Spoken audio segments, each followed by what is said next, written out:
Chapter 6 of Friendly Fairies. The Fairy Ring. A little old man with a violin tucked under his arm shuffled down the attic steps and the many flights of stairs until finally he reached the streets.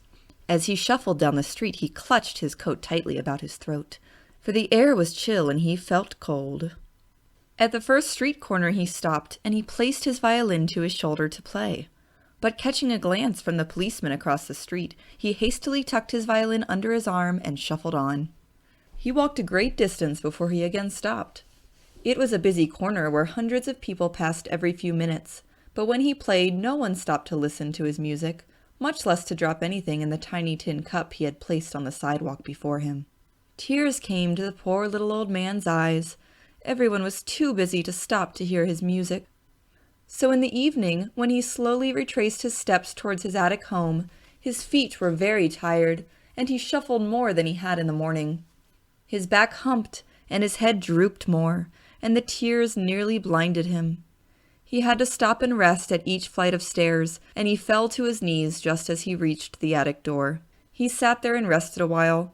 Then he caught hold of the doorknob and raised himself to his feet. A quaint little white-haired woman greeted him with a cheery smile as he entered. Then, seeing his sad face, she turned her head and tears came to her eyes. "Honey," the little old man sobbed, and he stumbled towards her chair and fell to his knees before her, burying his face in her lap. Neither could say a word for a long time.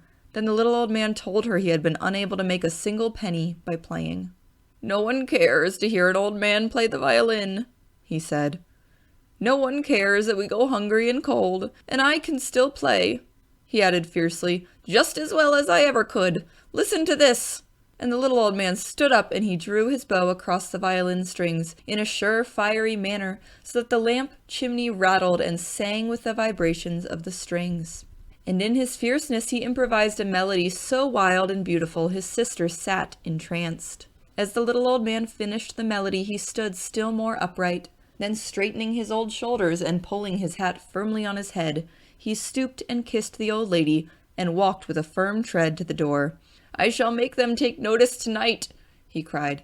"I shall return with success." So again he went down the long flight of stairs and down the street until he came to a good corner where traffic was heavy. There, with the mood upon him which had fired him in the attic, he played again the wild melody. A few people hesitated as they passed, but no one stopped. This was an old woman, bent and wrinkled, who helped herself along with a cane. She stopped and looked him squarely in the eye, and the little old man felt he should recognize her, but he could not remember where he had seen her before, nor was he sure that he had ever looked upon her until now. At any rate, the faint memory inspired him, and raising his violin, he played a beautiful lullaby. Before he had finished, the old woman leaned over and dropped something into his little tin cup. It sounded as loud as a silver dollar would have sounded. "The dear old generous soul," the man thought as he continued playing. He played for hours, but the old woman was the only one who stopped.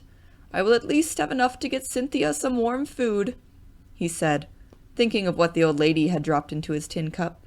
But when he looked, what was his dismay to see only a large iron ring! Again he climbed the stairs to the attic, but he felt too weary to say a thing, and his sister knew that he had met with disappointment. He tossed the iron ring to her lap and went over to the bed and threw himself upon it. "This is the end," he said, and told her about the iron ring. "The old woman seemed interested in my playing," he said, "and perhaps she gave all she could give." "Let us not be downhearted, brother," said the sister. "Surely tomorrow you will find someone who will reward your talent." The little old man was quiet for a long time, and then he arose and again drew his bow across the violin strings.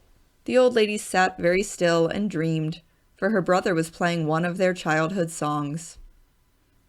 As she lost herself in reverie, she turned the iron ring around her finger and saw upon its surface, as she turned it, the faces of her playmates of long ago. And as the brother swept from one melody to another, she saw the iron ring change color and grow larger and larger.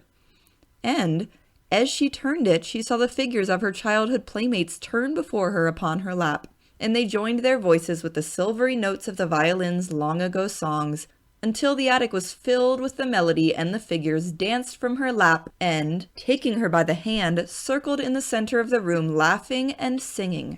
The little old man had been playing with his eyes closed, but as the songs grew louder, he opened them and beheld the ring of little figures, with his sister holding hands with two of them. And rising from the bed, still playing the childhood songs of long ago, he walked to the center of the room. As he did so, the figures rose in the air and seemed to grow lighter and larger. And suddenly the scene changed. He was out in the woods, with lofty trees towering above him, while all about laughing and talking were hundreds of little fairies, gnomes, and sprites. And there, too, were the playmates of long ago, just as he had seen them when he closed his eyes and played in the attic. And there, too, was his sister, as she had been when a child. He looked at himself, and lo! He was no longer wrinkled and old. He was young again. In his gladness he danced with joy, and catching his sister to his breast, he kissed her again and again. And looking about him with shining eyes, he drew his bow across the strings and played a tune so lively and full of sweet happiness, the childhood friends caught hands and danced in a circle. And the little sprites, elves, gnomes, and fairies caught hands and danced around the children. And as they passed before the brother, he caught a mischievous glance from the eyes of one of the little fairies, and he knew in a moment she was the one who had played the old woman, and who had given him the iron ring. The people who lived in the room below the attic room missed the old man's shuffling step, and, not hearing it for 2 days, they told the landlady, a kindly soul who had let the brother and sister have the attic room free of charge, and all went up to investigate. They rapped upon the attic door. All was quiet within. Timidly, they opened the door and looked in. There upon the floor lay an old, rusty iron ring. It was the fairy ring. End of chapter 6.